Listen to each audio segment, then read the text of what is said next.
선포될 말씀은 신약성경 마가복음 1장 16절로 28절까지 보겠습니다. 다 찾으시기 바랍니다. 마가복음 1장 16절로 28절까지.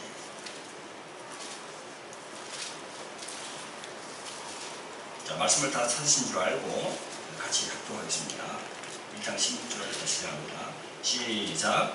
갈릴리 해변으로 지나가시다가 시몬과 그 형제 안드레가 바다에 그물 던지는 것을 보시니 저희는 어부라.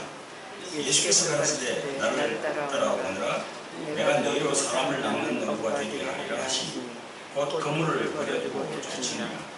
조금 더 가시다가 제베데 아들 야고보와 그 형제 요한을 보시니 저희도 배에 있어 그물을 기는데 곧 부르시니 그 아비 제베데를 사꾼들과 함께 배에 버려두고 예수를 따라가니라. 저희가 가버나움에 들어가니라. 예수께서 곧 안식일에 회당에 들어가 가르치시니 무사람이 그의 후에 논란이 이는 그 가르치는 것이 권세 있는 자와 같고 세관들과 같이 아니함이라. 마침 저희 회당에 더러운 귀신 들린 사람이 있어 소리질러 가로되 나사렛 예수여 우리가 당신과 무슨 상관이 있나이까? 우리를 멸하러 왔나이까? 나는 당신이 누구인 줄 아니 하나님의 거룩한 자니이다. 예수께서 꾸짖어 가라사대 잠잠하고 그 사람이 나오라 하시니 더러운 귀신이 그 사람으로 경련을 일으키게 하고 큰 소리를 지르며 나오니라. 다 놀라 서로 물어가되 이는 어찌미뇨 권세 있는 새 교훈이로다. 더러운 귀신들을 명한즉 순종하는도다 하더라. 예수의 소문이 곧 온 갈릴리 사방에 퍼지더라. 아멘.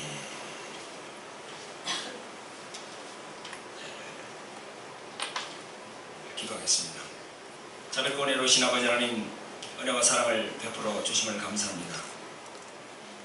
저희들에게 귀하고 복된 주의 날을 저희들에게 주셔서 오늘도 저희들이 세상으로 가지 않고 하나님 성전에 와서 하나님께 머리 숙이며 또 하나님께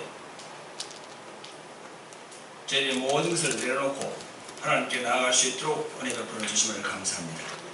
아버지 하나님, 이 시간도 하나님의 말씀이 선포될 것인데 아버지 하나님, 주의 종의 입술을 성령께서 사용하여 주셔서 혼적으로 세상적인 말이 아니라 하나님의 말씀에 입각한 말씀들을 선포될 수 있도록 성령으로 주장하여 주시옵소서. 말씀을 듣는 우리 모든 우리 하나님의 자녀들도 모든 생각과 자신 안에 있는 모든 교만함을 내려놓고 오직 말씀에 집중할 수 있도록 성령으로 역사하여 주시옵소서. 이 자리를 성령께서 주장하여 주셔서 천군 천사들로 이곳을 장악하게 하여 주셔서 오로지 그 말씀에 복종할 수 있도록 성령으로 역사하여 주시옵소서. 주님, 이 시종을 주관하여 주시옵소서. 주님 감사합니다. 원하신 예수 그리스도 이름 받아서 감사하며 기도합니다. 아멘. 할렐루야.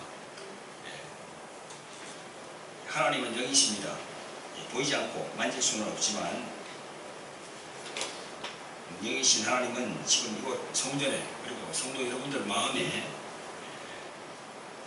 함께 하고 계심을 믿는다면 아멘으로 하나가시기 바랍니다. 아멘.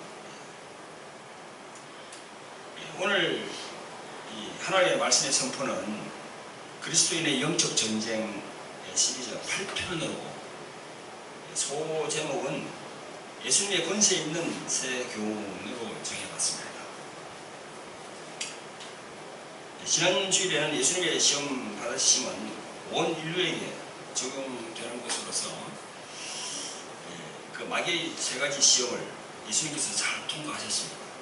통과하셨는데 그 통과하심은 하나님의 말씀으로 적용을 했습니다. 저희들도 그 예수님처럼 그 하나님의 말씀으로 사단 마귀의 그 시험을 잘 통과해야 될 것입니다.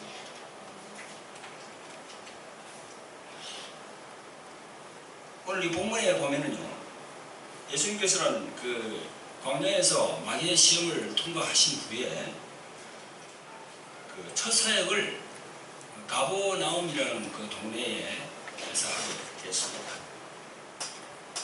그 가버나움이라는 그 동네에 회당이 있는데, 그 회당은 흔히들 이제 그 시나고게라고 그러죠. 그 가버나움이라는 그 지명은요, 히브리 말로 카파르나움이라는 그런 뜻인데 헬라어 음력으로 되어 있습니다.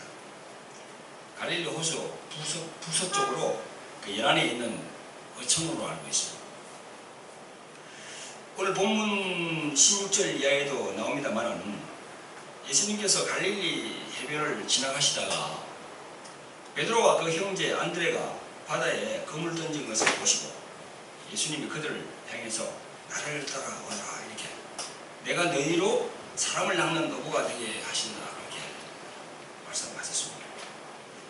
그러니까 베드로와 안드레가 곧 그물을 버려두고 예수님을 쫓았던 것이기도 합니다. 본문에는 또 보면요, 조금 더 가시다가 그 세베대의 아들 야고보와 그 형제 요한도 부르셔서 예수님께서 자신을 따라오라고 그렇게 말씀하셨습니다. 그래서 제자들과 함께 들어간 곳이 바로 오늘 본문에 나온 가버나움이라는 동네입니다. 21절에 보니까 저희가 가버나움에 들어가니라. 예수께서 곧 안식일에 회당에 들어가 가르치시네, 이렇게 되어 있습니다. 예수님은 안식일에 회당에 들어가서 가르치셨는데, 이 회당이 바로 지금의 그 교회 또 예배당처럼 가르침을 받기 위해 함께 모임을 갖는 장소입니다. 그 회당은 다시 말해서 헬라어로 시나고게 혹은 시나고그라고 합니다. 이 바벨론 포로 시절 당시에 그 시작된 유대인들의 그 집회 장소이고 교육 또 재판, 그 예배의 중심지가 바로 이 회당이었습니다. 본문 22절에 보면 예수님께서 회당에 들어가셔서 가르치시다가 그 무사람 가르치니까 무사람들이 그의 교훈에 논란이라고 이렇게 말씀합니다. 이어서 이는 그 가르치는 것이 권세 있는 자와 같고 수익만들과 같이 아니함이라라, 이렇게 말하고 있습니다.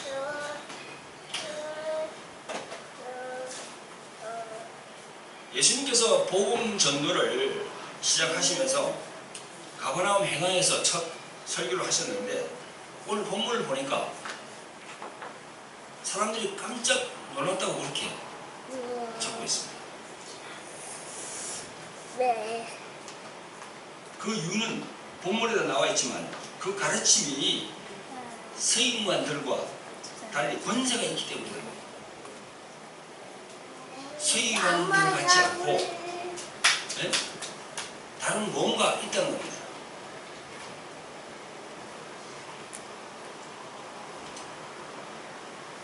예수님께서 말씀을 선포하는데 그 서기관들과 다른 면이 뭘까요? 그 유대인들, 그 이스라엘 사람들은 많은 그 서기관들, 율법사들에게서 그런 말씀을 많이 들을 텐데,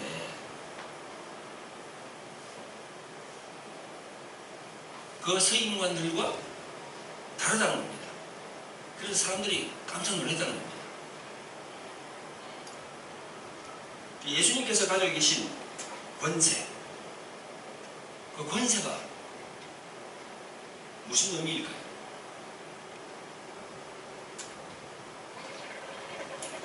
(22절을) 다시 읽어보면요, 무사람이 그 교훈에 논라니 이는 그 가르치는 것이 권세 있는 자와 같고 서기관들과 같이 아니함이라라. 권세 있는 자와 같다. 여기에 서기관이 나옵니다.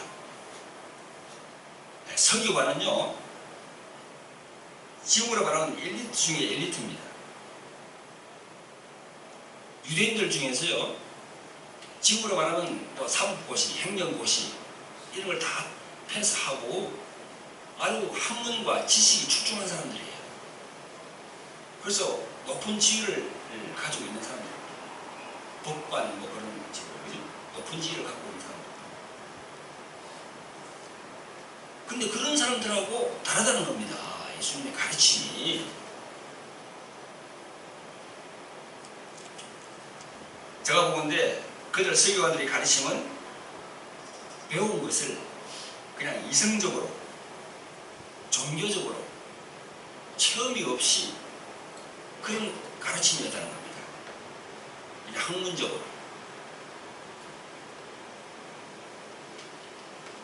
그것이 예수님과 달랐다는 겁니다.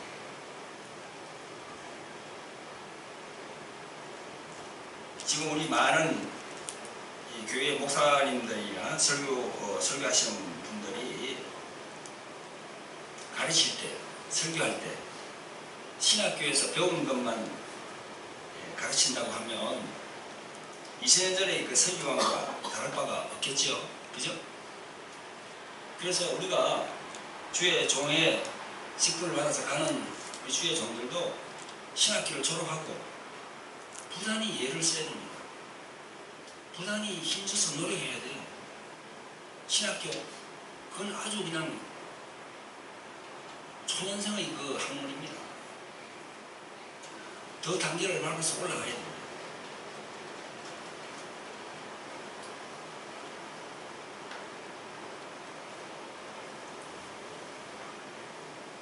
이 교회라는 것이 뭡니까? 교회. 이 교회를 갖다가 에클레시아라고 그러잖아요. 그죠? 이 교회라는 것이 이 종교적인 지식을 전해주는 곳입니까? 아니면 일반 학원하고 그렇게 같습니까? 교회라는 것은요, 그 상식을 초월한 믿음을 가르쳐주는 곳이 바로 교회죠. 하나님께서 택하신 그 공동체, 그게 바로 교회인 것입니다.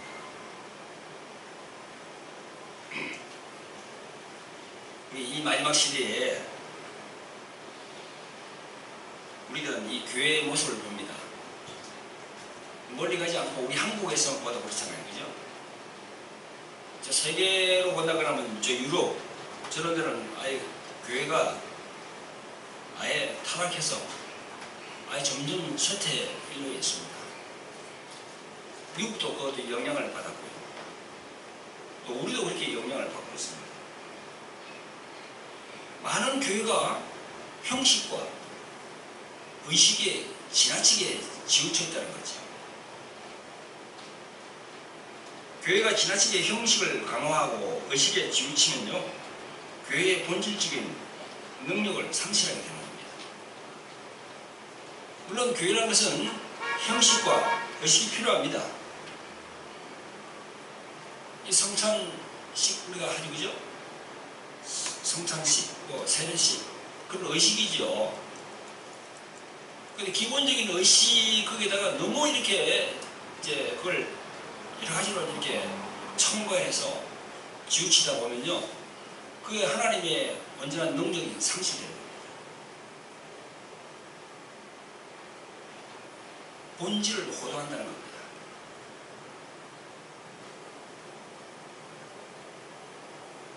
사랑하는 성도 여러분, 현재 교회들을 보세요. 고린도전서 4장 15절부터 21절까지 보면요, 그 주님이 말씀하십니다. 하나님의 나라는 말에 있지 않고 오직 능력에 있습니다. 그렇게 말씀하십니다.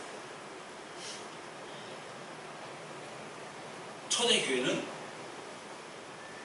말보다는 능력이 우선이었어요. 초대교회는 2000년 전에. 지금 아예 형식화되고 의식화되고 무늬만 이렇게 빛깔만 좋게 이렇게 돼 있지 안에 내용과 본질은 많이 퇴색되어 버렸다는 거죠. 그게 비관한 예가 바로 십자가입니다. 교회마다 십자가를 그렇게 주장하지 않아요. 십자가의 복음이 계속 계속되어 오고 있습니다. 여러분도 느끼시잖아요. 사도행전 4장 29절로 31절까지 보면요, 이런 말씀이 있습니다. 2000년 전에 그 사도들이 행한 그것을 집행한 게 바로 사도행전 아닙니까?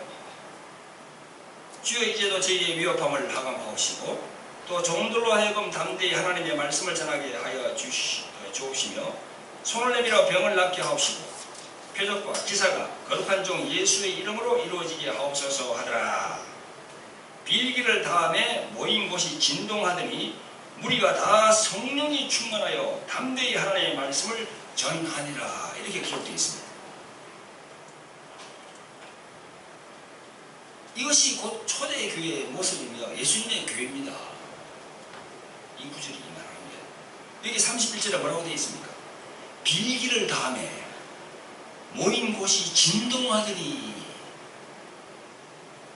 기도를 했는데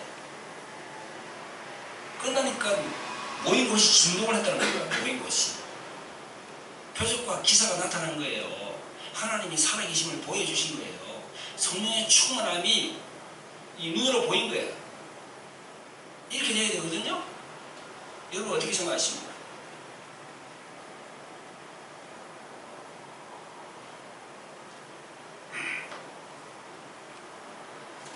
예수님께서 말씀하실 때도 그랬어요. 와 보라고 그랬어요. 예수님이 와서 보라. 그리고 또 체험해라. 그리고 나가서 나를 증거하라. 세 가지를 말씀했어요.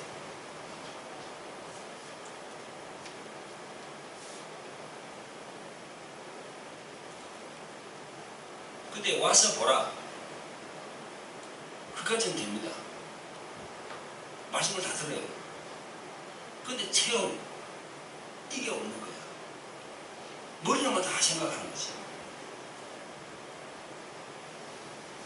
설교하는 분들, 말씀을 전하는 분들, 체험이 있도록 그렇게 말씀을 전해야 되는 겁니다. 그러려고 그러면 성령의 도우심을 받아야 돼요. 말씀은 살아서 움직인다고 그랬잖아요. 히브리서 4장 12절에. 그죠? 그리고 요한복음 6장 63절에 주님께서 예수님이 뭐라고 말씀했습니까? 살리는 것은 영이니 육은 무익하다고 그랬어요. 그리고 내 말이 영이요 생명이라 했어요. 내 말이 영이요 생명이라. 그건 무슨 말입니까? 내 말이 살아다는 겁니다. 살아서 움직인다는 거예요. 히브리서 4장 12절의 말씀처럼 말씀은 운동력이 있다는 게 운동력. 살아 움직인다는 거지.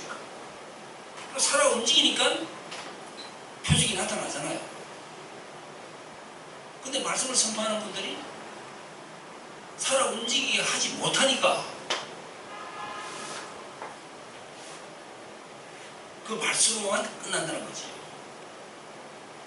그래서 그 말씀 안에는 생명이 없다는 겁니다. 똑같이 말씀을 전해요. 만일 오늘 우리 교회들이 예수님을 전할 때 말뿐만 아니라 능력으로도 전한다면 교회는 부흥될 것이고 하나님 나라가 더 가속화될 것입니다. 하나님 나라가 더 팽창되겠죠. 하나님 나라가 더 팽창된다는 것은 구원받는 많은 무리들이 더 많이 생긴다는 거겠죠. 자, 본문으로 돌아갑니다. 본문 23절에 보니까 마침 저희 회당에 더러운 귀신 들린 사람이 있어 소리 질러 가로되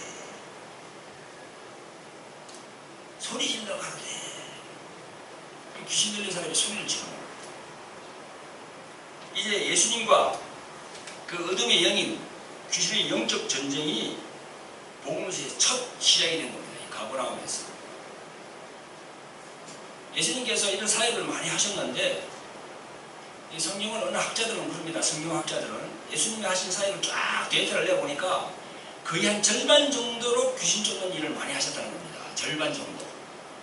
거의 한 45% 정도. 한 50%에 육박할 그런 일을 많이 하셨다는 겁니다. 일한 가르치시고 뭐 말씀을 선포하고 뭐 구휼하고 구제하고 다 하셨지만은 귀신 쫓는 사역이 한 절반까지 포함됐다는 겁니다.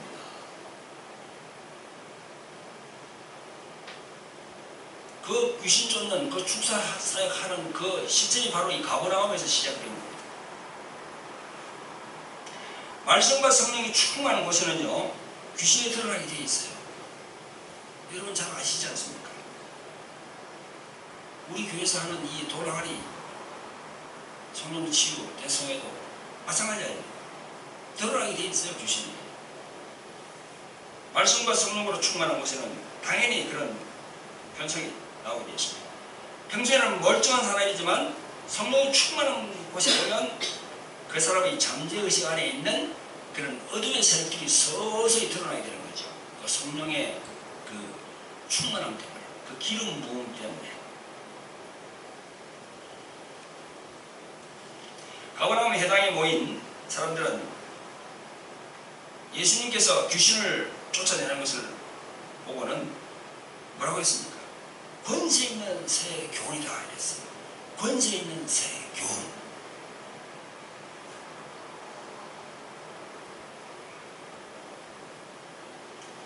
이는 예수님이 말씀만 전한 것이 아니라 영적인 싸움의 시발점인 그 이적이 성령님에 의해서 나타났기 때문입니다. 그래서 말씀과 성령 양축을 이루어야 돼요. 말씀은 물론 말씀이 중요하죠. 태초에 말씀이 계시니라. 그 말씀은 바로 그리스도 아닙니까? 중요하죠. 그러나 그 말씀을 전할 때 그 말씀을 보증할 수 있는 성령의 뒷받침이 돼야 돼요. 그래서 내가 항상 말씀드립니다. 우리들은 성령의 열매와, 그죠? 갈라디아서에 있는 성령의 열매와 또 고린도전서 12장 13절 14장에 있는 성령의 은사, 성령의 열매와 성령의 은사가 같이 이렇게 서로 믹스가 돼야 돼요. 근데 말씀만 전하는 것에서는 성령의 열매, 그것만 얘기를 합니다. 물론 성령의 열매 중요하죠. 그러나 또 다른 면이 있습니다. 성령의 은사가 있다는 거예요. 그게 말씀과 성령의 조화를 이루어야 된다는 거예요. 할렐루야.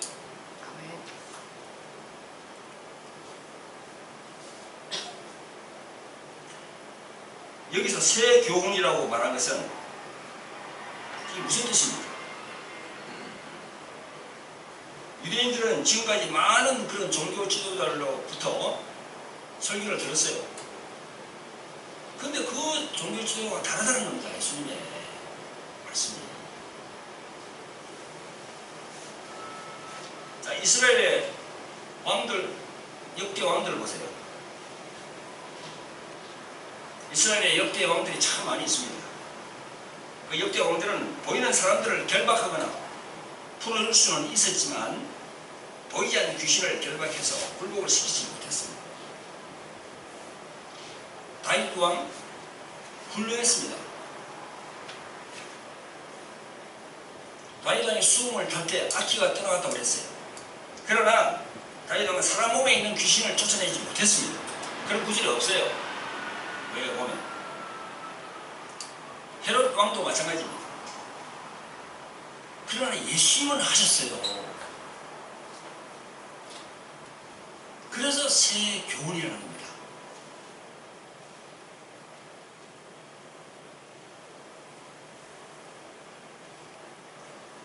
예수님이 어떻게 해서 할 수 있었겠습니까? 예수님은 임금의 지위를 갖고 있다는 거죠. 예수님은 임금, 왕이라는 거예요. 세상의 왕이 아니라 이 온 천하를 다스리는 영적인 왕이라는 겁니다. 할렐루야. 만왕의 왕이라고 그러잖아요. 만왕의 왕, 만주의 주. 예수님을 그렇게 표현하고 있지 않습니까? 그래서 만왕의 권위와 권세가 있다는 거예요. 예수님은. 그래서 새 교훈이라는 겁니다. 하나님의 아들의 권위가 있는 겁니다. 귀신도 그를 고백합니다. 24절에 보니까요. 나는 당신이 누구신 줄 아노니 하나님의 거룩한 자입니다. 귀신이 다 알고 있어요. 예수님.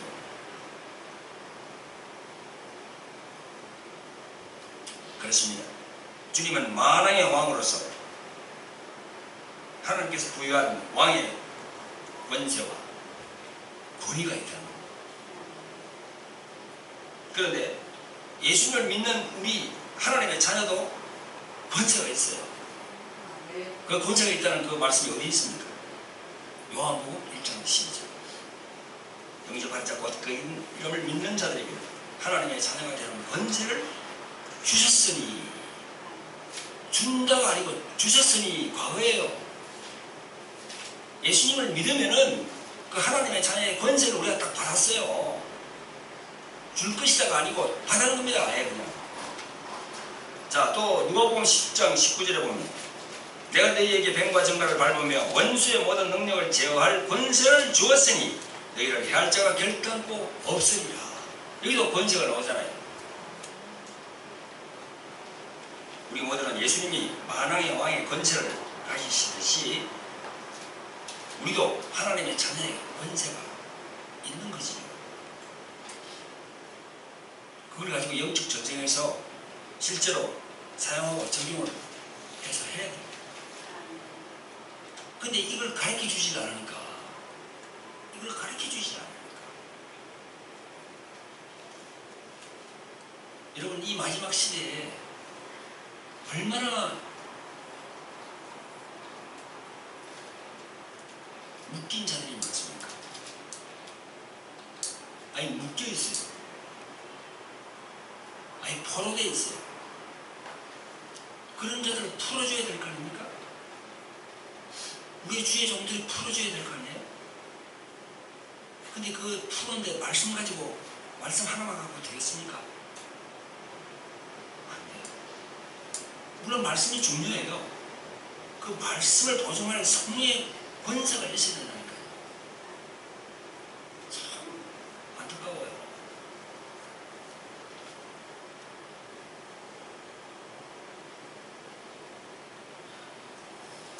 말씀을 전하시는 목사님들을 들으시면 아마 오해하실지 모르겠습니다만, 근데 그분들 자체도 알아요. 그 부분을 알고 있더라고요. 그런데 자신이 체험을 해야 되거든요. 자신이 체험을 해야 돼요. 아니, 자신이 경험하지 못한 걸 누구에게 이야기를 할 수 없습니다. 자신이 임신해서 아기를 낳아보지 않았는데, 예? 아기를 낳아보지 않은 사람이 그 경험을 이야기할 수 있겠어요? 하나의 지식뿐이지. 아기를 낳아보지 않은 사람은 귀로 들은 그 지식뿐이에요. 그럴 때는 진통이 있고 어떻게 하고 그 지식뿐이에요. 그러나 아기를 낳아본 사람은 그걸 알아요. 아픔을. 생명을 잉태해서 생명을 낳아본 사람만이 안다는 거지요. 그것처럼 말씀만 가지고는 안 돼요. 말씀을 자기가 경험해야 돼요. 그래야만이 묶인 자들을 풀어줄 수 있는 거예요. 포로된 자들을 해방시켜 줄 수 있는 거죠. 무엇으로? 예수님의 이름으로, 예수님의 권세로, 예수님의 권위로. 자, 그러나 지금은 참 안타까운 그런 마음이 참 답답하죠.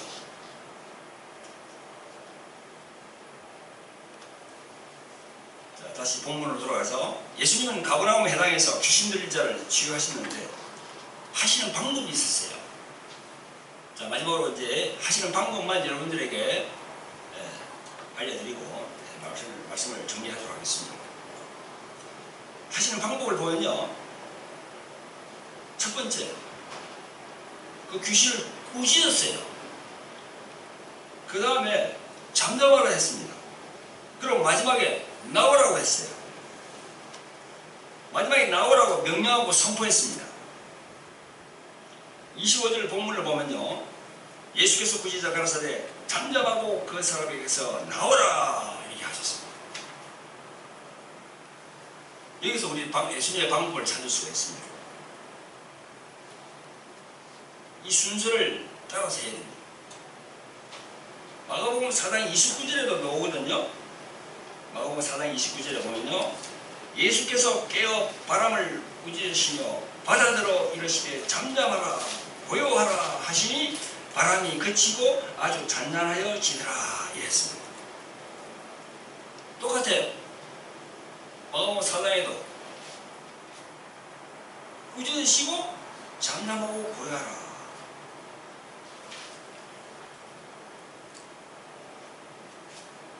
이 방법을 우리는 따라야 됩니다.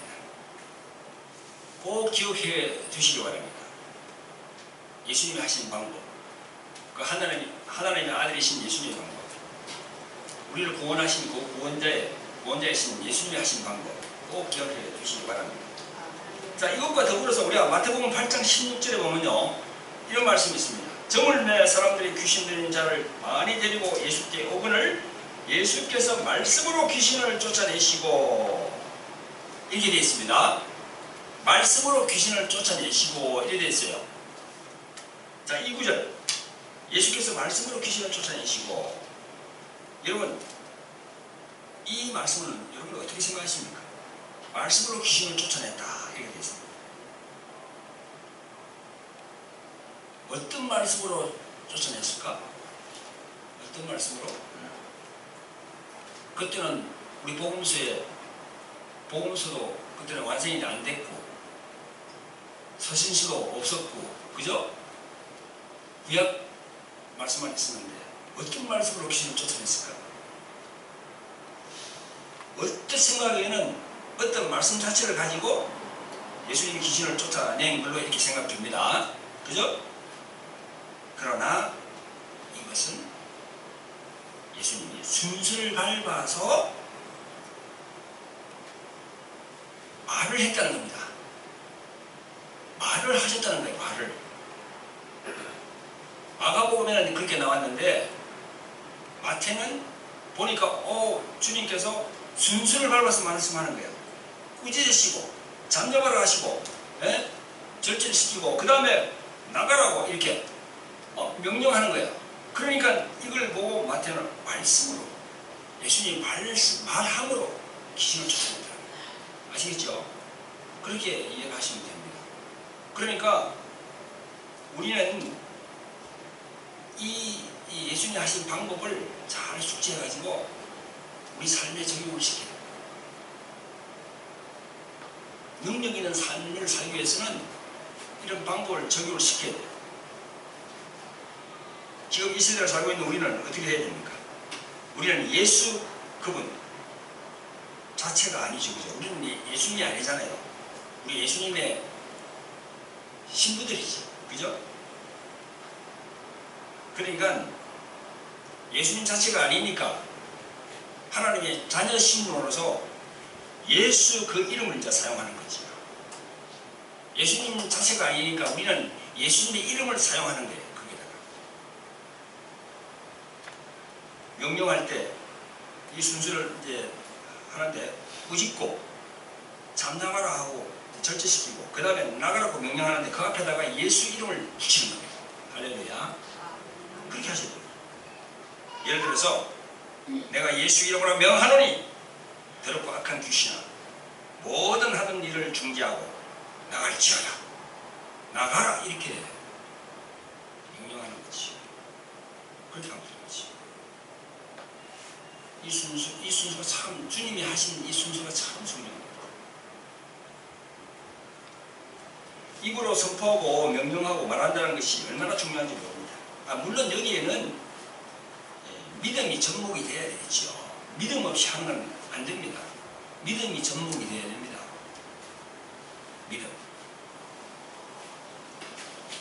믿음이 없이는 하나님의 영광이 나타나지 않기 때문입니다. 믿음. 히브리서 11장 잘 아시죠? 그죠? 믿음 1장. 그리고 성령의 열매 중에서 충성이라고 보는 구절이 있어요. 충성. 그 충성도 원문을 보면은 충성으로 되어 있지 않고 믿음으로 되어 있어요. 믿음. 페이스. 그 믿음이 중요한 거예요. 믿음으로 해야 돼요. 사랑하는 성도 여러분, 이런 내용들을 우리가 접하면서 자, 우리 안에 있는 악한 어둠의 영들의 입장에서 한번 생각해 볼까요? 우리 안에 어둠의 영들이 있잖아요. 목사님, 저도 안에 어둠의 영들이 들어올 수가 있어요. 그럼 내 안에 있는 그 어둠의 영의 입장에서 생각을 해본다면, 예수 이름으로 명령을 막 내리면 아주 두렵고 겁이 드는 그 명령이, 그렇잖아요. 우리가 반대로 생각해 볼 때. 아니, 어둠의 영들은 깜짝같이 주인 모르게 숨어 있으면서 주인을 자꾸 속이고, 그렇게 다 아주 그냥 몰래 숨어 있었는데, 아니, 주인 되는 사람이 자꾸 자기에게 예수님이 이름으로 명령하면서 나가라고 그러니까 얼마나 겁나겠어요. 그렇게 생각 안 하십니까? 아니, 내 입장이 아니고 어둠의 입장에서 생각해보라는 겁니다. 얼마나 겁나겠어요. 얼마나 두렵겠어요. 예수님의 이름으로 제발 좀 하지 말라고 할 거예요. 그들은 물어보면, 그죠?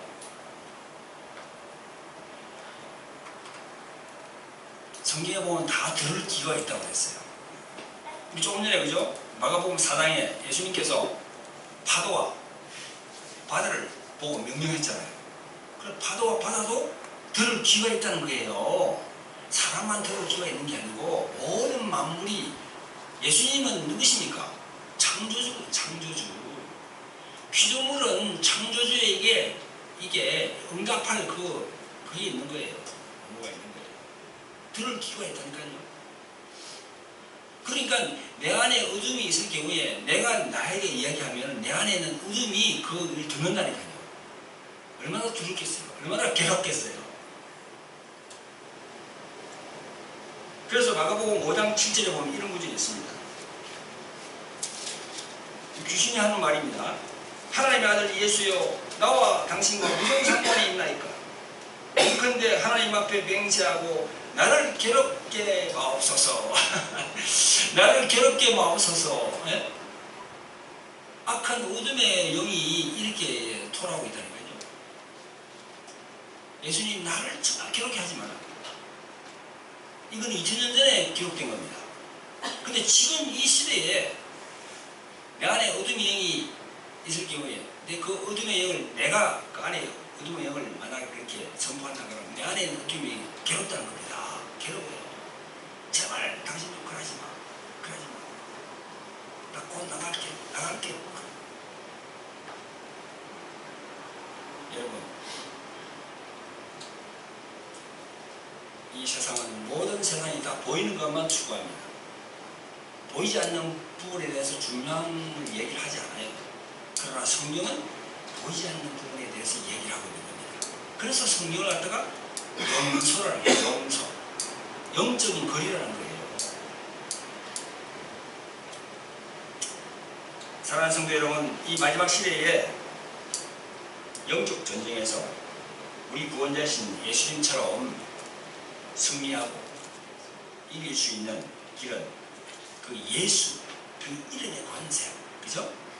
그 예수, 그분의 보혈의 권능, 그리고 성령님의 권능과 능력, 그게 제일 중요합니다. 아멘. 그 이름의 왕의 권세와 권위를 가지고 예수님을 하신 방법대로 우리가 적용시키고 우리 모두가 천성에 들어갈 때까지 승리하시는 하나님 의사의 되시를 예수님 이름으로 축원드립니다. 아멘. 예, 기도하겠습니다. 자들을 보내놓으신 아버지 하나님, 은혜와 사랑을 베풀어 주심을 감사합니다. 아버지 하나님, 귀하고 복된 주의 날을 저희에게 주셔서 오늘 저희들이 세상으로 가지 않고 주의 성전에서 주님의 말씀을 경청하였습니다. 아버지 하나님, 하나님의 말씀, 이 말씀이 저희들에게 잘 박힌 것이 될 수 있도록 성령으로 역사하여 주시옵소서. 이 마지막 시대에 저희들은 흠없는 정결한 신부가 되기를 원합니다. 그럼에도 불구하고 저희들이 너무나 연약하고 부족합니다. 아버지 하나님, 저희 연약한 부분들 하나님의 말씀으로 채워주시고, 또한 아버지 하나님, 저희들 성령으로 늘 가까이 하며 성령의 인도함을 받기를 원하고, 성령이시여 이 말씀들을 제대로 보존하여 주시옵소서. 그래서 말씀과 성령으로 양축을 이룰 수 있도록 성령이시여 도와주시옵소서. 예수님 이름으로 기도합나이다. 아멘.